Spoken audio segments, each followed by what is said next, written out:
Live feeds there from the Nigerian Stock Exchange, where the closing of the market is just being done, and prayers ongoing now. That's the close of market for trading day, the third trading day of the week. That's Wednesday, bringing it to an end. The management of Chelarams did the honors of ringing the closing gong. Well, as a routine, it's an everyday thing where they close the market by closing the gong. Our business editor, Effiong Ekop, will be joining us in the course of the show for more incisive analysis on, of course, today's activities, trading patterns, and fundamentals affecting the market. I am Tolu Lokpe Ogujobi. Welcome to Business Nigeria.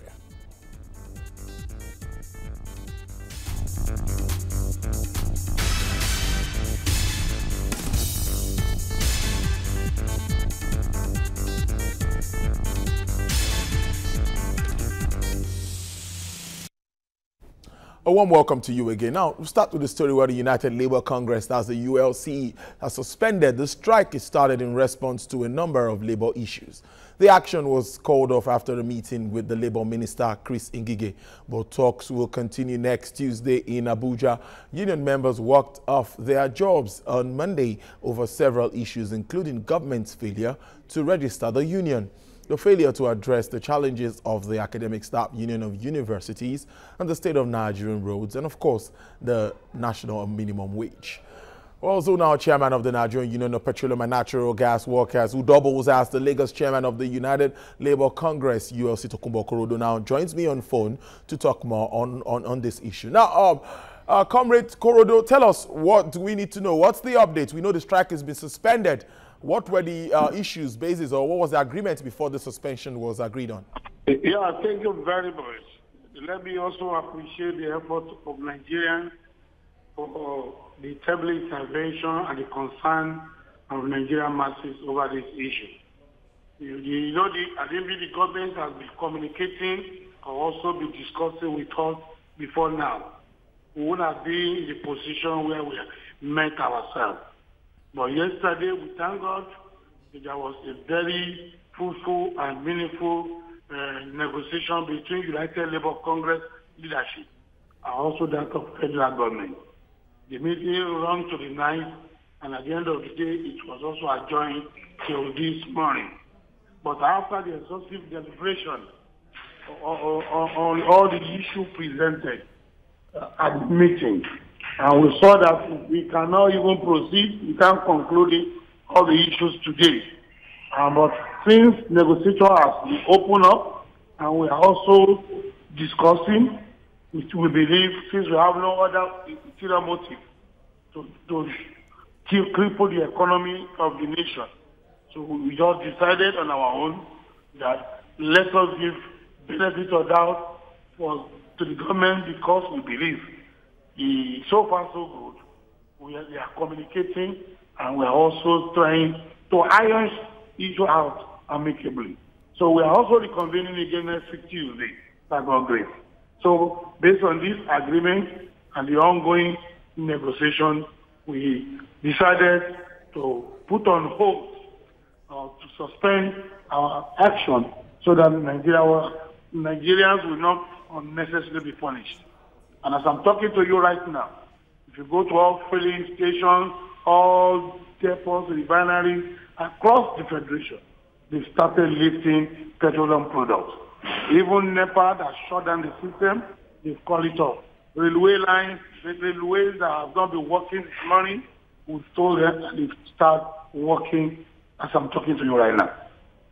So indeed, the recognition now is there, because since the federal government has agreed to negotiate with the United Labour Congress, how does it feel? How does the union feel about this development?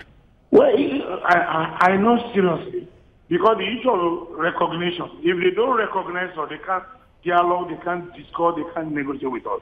It is indirectly we've been recognized. And I know very soon what we are fighting for will get our hand. Comrade Tokunbo Korodo, thank you very much for joining us. You're welcome. Away from that now, members of the Institute of Chartered Accountants of Nigeria says efforts by the government to stabilize the economy remains laudable.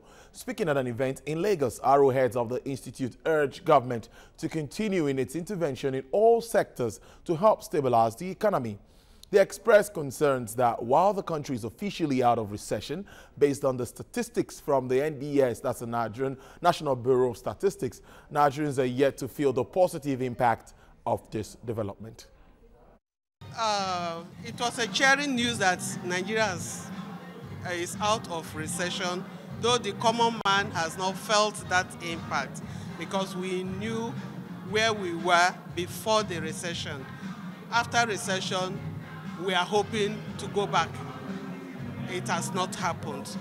But all the same, the government put up so many structures to be able to bring down this recession, to move us out of the recession. I'll plead and encourage them to maintain and even improve more on it. We have heard from the National Bureau of Statistics that there is indicators have shown evidence that the economy is coming out of recession or has come out of recession, and that is great news. But it's not yet, uhuru yet. We are not yet out of the woods, and a lot of work needs to be done. We continue to impress on government and those that are in charge of managing the economy to put all hands on deck to coordinate their activities and make sure that the policies are in line with the economic recovery and growth plan that they have mapped out for the nation. The government has its own policies, its own agenda. One is to ensure that exchange rate is stabilized. Two is to earn as much as local currency, that is naira, from the few forex, from the limited forex we had. So what CBN has done now is to stabilize the rate at that. It's a deliberate, so that government does not lose out in terms of revenue, because remember, it is from the sale of forex, from the utilization of forex that government earn, that government is able to meet its domestic obligations. Nigeria's debt profile is expected to rise with a series of debt issues lined up before the end of 2017, including a 20 billion naira, that's $61 million in green bond. According to the latest data from the Nigerian Bureau of Statistics, states and federal debt stocks reflected that the country's foreign and domestic debts stands at $15.05 billion. Total federal debt accounted for 74% of the nation's total foreign debt, while all states and the Federal Capital Territory accounted for the remaining 26%. Lagos State has the highest foreign debt profile amongst the 36 states, and FCT accounting for 37%. Well, an economist now, Aliyu Audu, now joins us live from our Abuja studio to talk more on this. Many thanks for your time, Aliyu.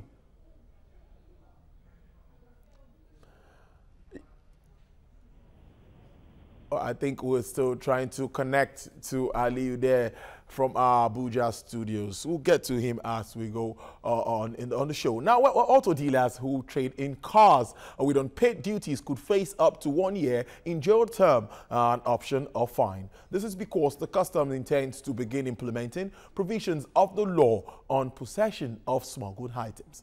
Lara Folayan reports. These cars are not on display for sale. They are rather 18 exotic cars seized by the Nigerian Customs Service from Kefiano Motors, a major auto dealer in the Nigerian capital. The cars are suspected to have been smuggled into the country, as evidence of their duty payments is nowhere to be found. 13 of the cars are bulletproof and require clearance and issuance of an end-user certificate from the Office of the National Security Advisor, but this document is yet to be provided. These are vehicles we picked up based on intelligence, based on information, and based on the fact that we tracked other vehicles that were smuggled, that were brought into the same warehouse. With the documents before us today, On these vehicles, we do not have end-user certificates, and we do not have duly paid duty, custom duty on these vehicles. The customs has given the dealer some time to provide the required papers. Failure to do so means it will have to pay the duty accrued. The dealer and others like him also now risk prosecution. This is as the agency says it is set to begin implementing provisions of the Customs and Excise Management Act on possession of smuggled items. The right thing to do is to allow him, let him exhaust himself. If he now comes up and he cannot present anything, we will detain him, and the investigation will continue, will go from there. Once you are found guilty by the court of law for possession of smuggled items, is 1 year jail term, no option. We are reluctant in the past to apply this, but we have discovered that smuggle has become part and parcel of Nigeria, and therefore we have to bring this law to bear. At least 283 cars have been seized by the customs across Nigeria over the last 2 months. The customs warns auto dealers in the country to regularize their papers or face the consequences. It as well advises consumers to be cautious when purchasing cars. Lara Folayo, TVC News, Abuja. Well, after the break, TVC News Business Nigeria will be back shortly. Stay with us.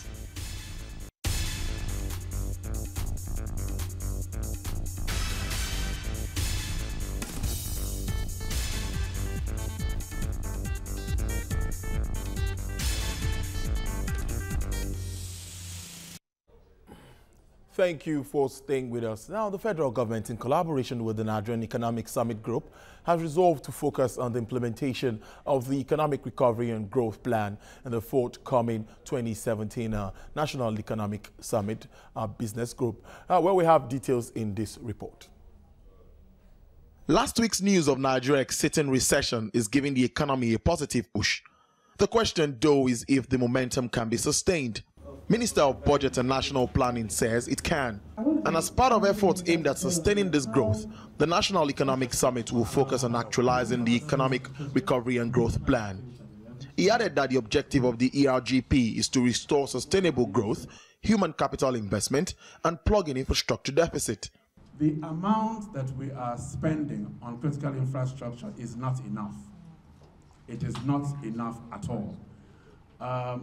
Our surveys that we've carried out shows that we need to spend between 3 to 5% of GDP on infrastructure if we really want to make the kind of impact. And government funding cannot provide more than 0.5% at the moment. So there is a big gap. That gap has to be made up by the private sector.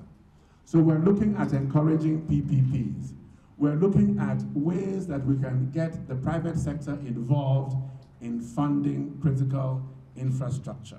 We all need to recognize that each government, each party has its own policies. And what we try and do is help them to work with their policies, shape their policies, and introduce new policies, looking at what is in the best interest of Nigeria from an economic perspective. We work through policy commissions. And each policy commission works with different government departments, and they help government departments look at their policy and to look at the implementation side of their policy. Over the years, we're on the 23rd summit now. Each summit has had its theme, has had its impact, and has had how it has influenced the way government has been thinking, from the military government to when we got into democratic regimes. For the Nigerian Economic Summit Group, a lot has been achieved since inception. But the minister believes that employment opportunities and improved productivity can also be achieved with further collaboration. The president launched the Economic Recovery and Growth Plan. Now that plan has to be implemented. So we're working on so many ways of implementing it. So the NESG is also contributing towards the implementation. So we'll need so many different initiatives to make sure that the plan is well implemented. So the focus of the next NESG is on the implementation of the Economic Recovery and Growth Plan. The All right, now our economist Aliyu Audu now joins us now live from Abuja studios to talk more on this. Aliyu, if you can hear me, we're looking at the debt profile. Seems to be on the high side, and lots of debt still seems to be incurred, particularly at this time when we have low revenue. Tell us what you make of this.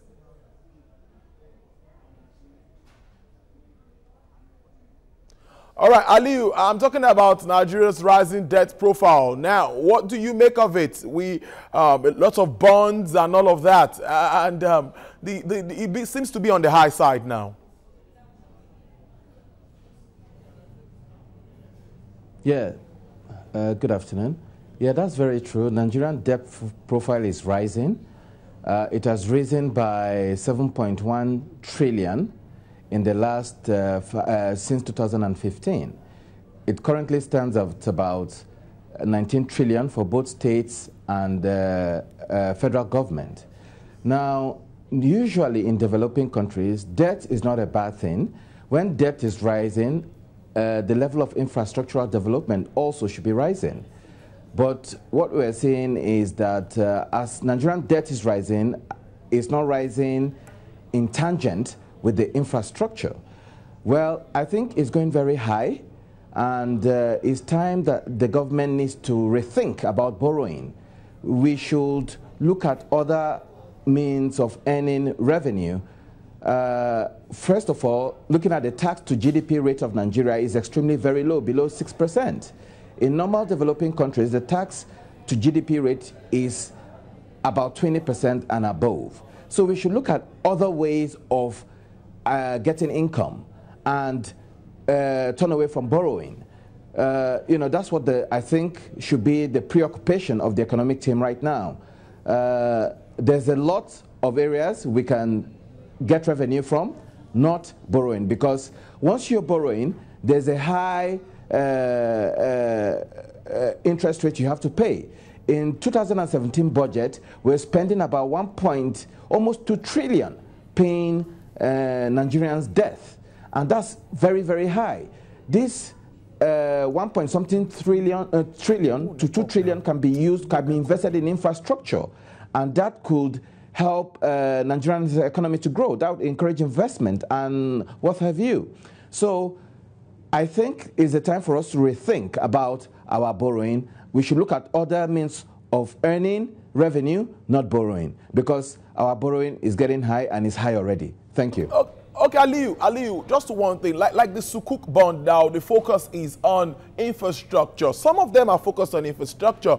I think we should be able to start seeing the dividends of democracy in some of this debts and bonds that we are actually getting at this time. Well, you said they are focusing on infrastructure. I won't doubt you, but if you look at the growth of domestic debt since 2015, it has grown by about 7 trillion from what it was to 19 trillion. Now, has infrastructure grown by that same percentage? That is what I'll be asking you.